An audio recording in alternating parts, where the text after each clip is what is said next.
Morning बच्चों, welcome to Hindi class. जैसा कि हमारे समास का टॉपिक पूरा हो चुका है और अब हम अगला ग्रामर का टॉपिक लेंगे वाक्य शुद्धि। वाक्य शुद्धि यानी जो वाक्य हम चाहते और ना चाहते हुए भी गलत कर देते हैं, हमें लगता है कि वो सही है, लेकिन ग्रामर की दृष्टि से देखें, व्याकरण की दृष्टि से देखें तो वो गलत होता है। अब हम वाक्य में किन किन तरीके से उस वाक्य को गलत करते हैं वो हम जानेंगे। उसे कहते हैं वाक्य शुद्धि, कि हम उसे किस प्रकार से शुद्ध किए कर सकते हैं। परिभाषा देखते हैं। शब्द शुद्धि के साथ वाक्य शुद्धि का भी भाषा में महत्वपूर्ण स्थान होता है। वाक्य में अनावश्यक शब्द प्रयोग से, नंबर 1 अनावश्यक शब्द प्रयोग से, नंबर 2 अनुपयुक्त शब्द के प्रयोग से। अनुपयुक्त यानी जहां पर शब्द वो उपयुक्त नहीं है फिर भी हमने उसे वहां पर लिख दिया, सही क्रम या अनुवृत्ति न होने से, सही क्रम नहीं होने से। जैसे इंग्लिश का सेंटेंस बनता है सब्जेक्ट वर्ब प्लस ऑब्जेक्ट, लेकिन हम इसी को उल्टा कर दें सब्जेक्ट ऑब्जेक्ट और वर्ब, तो सेंटेंस सही नहीं होगा क्योंकि उसका क्रम सही नहीं है। और लिंग वचन कारक का सही उपयोग नहीं होने से, सही सर्वनाम एवं क्रिया का प्रयोग नहीं होने से वाक्य अशुद्ध हो जाता है, जो अर्थ के साथ भाषा सौंदर्य को हानि पहुंचाता है। नंबर 1 देखते हैं, आवश्यक अनावश्यक शब्द के कारण अशुद्धि।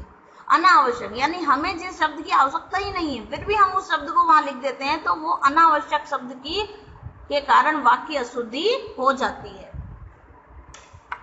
ठीक है, अब देखते हैं जैसे अर्थ इसका। समान अर्थ वाले दो शब्दों या विपरीत अर्थ वाले शब्दों को एक साथ प्रयोग होने पर एक ही शब्द की पुनरावृत्ति पर वाक्य अशुद्ध हो जाता है। अगर दो समान अर्थ वाले शब्द हैं और दोनों शब्दों को हमने एक वाक्य में कर दिया और उसकी पुनरावृत्ति कर दी, अर्थात उसे बार बार लिख दिया, दोनों का अर्थ एक ही है लेकिन फिर भी बार बार लिख दिया, तो किसी एक अनावश्यक शब्द को हटाकर हम उस वाक्य को शुद्ध बना सकते हैं। ठीक है, हम यहाँ देखेंगे। देखो नंबर 1, मैं प्रातः काल के समय पढ़ता हूँ। अब प्रातः काल, अब प्रातः काल में क्या है, काल, काल मतलब भी क्या है, समय, और समय का मतलब भी समय। तो मैं प्रातः काल पढ़ता हूँ की जगह क्या आ जाएगा, समय को हटा देंगे, मैं प्रातः काल पढ़ता हूँ।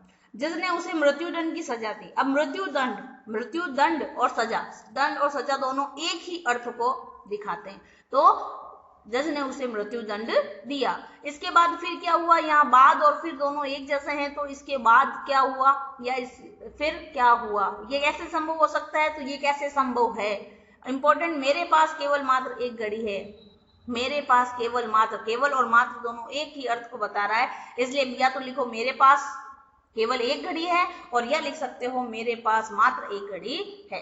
तुम वापस लौट जाओ सारे देश भर में, यहाँ देखो 7वां देखो, सारे देश भर में ये बात फैल गई। अब सारे यानी समस्त, देश भर मतलब समस्त, मतलब भर और सारे में से एक चीज को हटा देंगे, सारे देश में ये बात फैल गई। ये इंपॉर्टेंट है।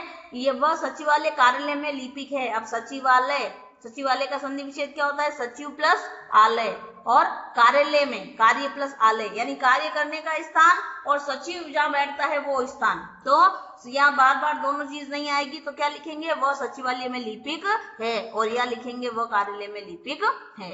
अगला नंबर 9 इंपॉर्टेंट है, विंध्याचल पर्वत हिमालय से प्राचीन है। अब विंध्याचल, विंध्य प्लस अचल, अचल भी पर्वत का पर्यायवाची है और पर्वत भी पर्वत आ गया, तो दोनों में से एक चीज को हटा देंगे, पर्वत को हटा देंगे, तो लिखेंगे विंध्याचल पर्वत हिमालय से प्राचीन है। नौजवान, युवक युवतियां। अब जब नौजवान ही कह दिया तो नौजवानों में युवक युवतियां सारे आ जाते हैं, यहाँ युवक युवतियां लिखने की जरूरत नहीं है।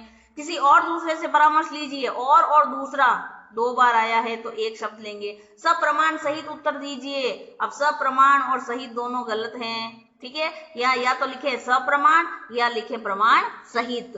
तो सप्रमाण यानी अक्सर हम लिखते हैं ना, सप्रसंग व्याख्या कीजिए, तो प्रसंग के साथ व्याख्या करो। तो गुलामी की दास्तां बुरी है, गुलामी और दास्तां। प्रशांत बहुत सज्जन पुरुष है। यहाँ देखिए सज्जन पुरुष है, यहाँ सज्जन में संधि विच्छेद कीजिए, सत्य प्लस जन, उसमें सबके अंदर जो अच्छा है जन, जन जन खुद ही पुरुष है, तो सज्जन पुरुष हैं, या प्रशांत बहुत ही सज्जन हैं, तो यहाँ जन तो आया हुआ है ही। शायद आज वर्षा अवश्य होगी, शायद और अवश्य हो गया दोनों, तो एक हट जाएगा, शायद वर्षा होगी या अवश्य वर्षा होगी।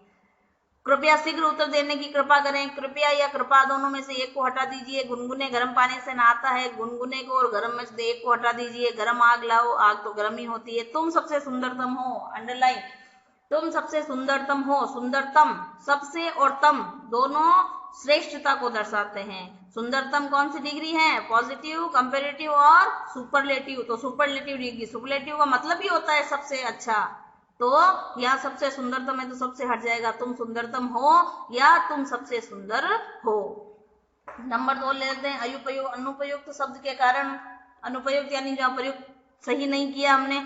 सीताराम की स्त्री थी, स्त्री तो समस्त स्त्रियां स्त्री हैं, लेकिन स्त्री थी नहीं बल्कि पत्नी थी, तो यहाँ स्त्री शब्द सही नहीं है, पत्नी शब्द आएगा। रात भर गधे भौंकते हैं, भौंकते गधे नहीं है, कुत्ते भौंकते हैं।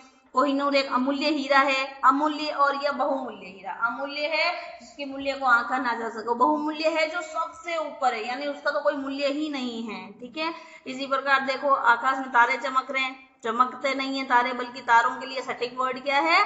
टिमटिमाना। ठीक है, उसकी भाषा देवनागरी है, ध्यान से पढ़ना क्योंकि देवनागरी है उसकी भाषा। देखने में वाक्य सही लगता है कि वाक्य अशुद्ध है ही नहीं और हम इसको शुद्ध वाक्य मान लेते हैं। तो इन वाक्यों को पढ़ते समय थोड़ा सा दिमाग लगाना कि भाषा देवनागरी नहीं होती है बल्कि देवनागरी तो एक लिपि होती है। वह दही जमा रही है, सीधा सा वर्ड देख लिया, सब देख लिया, वाक्य देख लिया कि वह दही जमा रही है, सही है, कोई गलत है ही नहीं वर्ड इसमें। पर देखना दही जमा रही है, जमाते दही नहीं है, दूध को जमाया जाता है। अगला देखिए, सारे सेंटेंस पढ़ लेना, मैं कुछ कुछ इसमें से आपको वाक्य जो इंपॉर्टेंट है उनकी व्याख्या करके बता रही हूँ। उसके गले में बेड़ियां पड़ी है, बेड़ियां गले में नहीं होती है बल्कि पैरों में होती है। फिर देखिए, गगन बहुत ऊंचा है, जो गगन ऊंचा तो इमारतों के लिए वर्ड यूज होता है, गगन बहुत ऊंचा नहीं है बल्कि गगन बहुत ही विशाल है। ठीक है, कृपया मेरी सौभाग्यवती कन्या के विवाह में पधारें। सौभाग्यवती कन्या, सौभाग्यवती तब होती है जब विवाह के बाद, तो यहाँ विवाह से पहले अगर कन्या की बात हुई है तो सौभाग्यकांक्षी होगा। ठीक है, राष्ट्रपति ने पुरस्कार भेंट किए। अब भेंट हमारे मिलने वाले हैं नहीं, वो जो भेंट करेंगे, भेंट हम किसी अपने को करते हैं, राष्ट्रपति तो पुरस्कार क्या करते हैं? प्रदान करते हैं। कंस, कृष्ण ने कंस की हत्या दी। कंस की हत्या, हत्या करने में कोई आपसी रंजिश होती है, यहाँ पर कृष्ण ने कंस का क्या किया? वध किया, समाज की भलाई के लिए। विख्यात आतंकवादी, आतंकवादी विख्यात नहीं है, विख्यात वो होगा जो अच्छे कार्य करेगा, आतंकवादी तो कैसा होता है? कुख्यात होता है। नंबर 3, लिंग संबंधी ले लेते हैं। हम कभी कभी लिंग संबंधी अशुद्धि कर देते हैं। ये एकांकी बहुत अच्छी है, एकांकी होता है एक अंक का नाटक होता है, ये नाटक क्या है? पुल्लिंग है, तो एकांकी बहुत अच्छा है। मेरे मित्र की पत्नी विद्वान है, पत्नी विद्वान हो ही नहीं सकती बल्कि क्या है? विदुषी है। आगे देखिए, मीरा एक प्रसिद्ध कवि है, कवि थी? नहीं, कवियत्री। बेटी पराये घर का धन होता है? नहीं, धन होती है। सत्य बोलना उसकी आदत था कि थी। ठीक है, इस तरह से आगे देखिए, जया एक बुद्धिमान बालिका है, बुद्धिमान नहीं है बल्कि बुद्धिमती है। फिर गंगा पतित पावन नदी है, यहाँ पर इंपॉर्टेंट है, गंगा क्या है?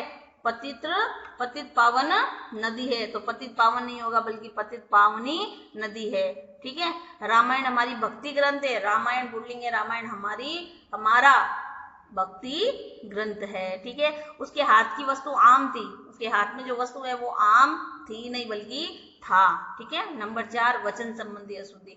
कभी कभी हम देखते हैं कि लगता तो वो एक वचन है लेकिन वो अपने आप में ही बहुवचन होता है। बहुत से ऐसे शब्द होते हैं जो दिखने में तो एक वचन नजर आते हैं लेकिन अपने आप में ही वो बहुवचन होते हैं। जैसे नंबर 1, वह दृश्य देख मेरी आंख से आंसू आ गया। अब आंसू खुद ही बहुवचन है इसलिए आंसू आ गया नहीं, आ गए। वृक्षों पर कौवा बोल रहा है, कौवा बोल नहीं रहा है बल्कि कौवा, वृक्ष पर कौवा बोल रहा है। वृक्षों पर, वृक्षों आया है यहाँ, वृक्ष तो खुद ही क्या है? बहुवचन। वृक्ष को वृक्षों करने की जरूरत नहीं है, यहाँ वृक्षों कौवा बोल रहा है। अब सारे वृक्षों ले लेंगे तो सारे वृक्षों पर एक ही कौवा बोलेगा क्या? नहीं, तो यहाँ क्या होगा? कौवा के हिसाब से क्या लिखेंगे? वृक्ष पर कौवा बोल रहा है। जब एक कौवा है तो वो एक ही वृक्ष पर बैठकर बोलेगा। ये मेरा ही हस्ताक्षर है, मेरा हस्ताक्षर नहीं होता है बल्कि मेरे हस्ताक्षर होता है। अभी 3 बजा है, 3 बजा नहीं है बल्कि बजे हैं। हिंदी और अंग्रेजी मेरी भाषा है, भाषा, जब हिंदी और अंग्रेजी 2 ले लिए तो फिर मेरी भाषा कैसे हुई? मेरी भाषाएं हैं। ठीक है, अगला देखिए, नवरस में श्रृंगार का प्रधान स्थान है। नवरस में श्रृंगार का प्रधान स्थान, नवरस नहीं है, रस तो एक होता है, अगर नवरस ले लिया तो नवरसों में। ठीक है, तो श्रृंगार का प्रधान स्थान होता है। उसकी भुजाएं घुटने तक लंबी है। ये इस वाक्य को देखकर ये लगता है कि वाक्य बिल्कुल सही है, लेकिन गलती क्या है, यहाँ व्याकरण संबंधी गलती है। क्या है, यहाँ पर वचन संबंधी अशुद्धि है कि उसकी भुजाएं घुटनों तक लंबी है। अब आप पढ़ो, अब आप पढ़िए। आम और कलम शब्द संज्ञा है, ठीक है। तो आम और कलम शब्द संज्ञा हैं, जब दो ले लिया तो क्या होगी, संज्ञाएं हैं। शहर प्राय गंदा होता है, शहर प्राय गंदे होते हैं। किन्हीं दो पर टिप्पणी लिखो, किन्हीं दो पर टिप्पणियां लिखो। हिमालय पर्वत का राजा है, तो हिमालय पर्वत का क्या है, पर्वत का नहीं बल्कि पर्वतों का राजा है। मैंने अनेकों कहानियां पढ़ी। अब कहानियां जब कह दी तो वो तो वैसे ही बहुवचन हो गई, तो अनेकों और अनेक शब्द जो है वो अपने आप में बहुवचन है, तो अनेक कहानियां पढ़ी।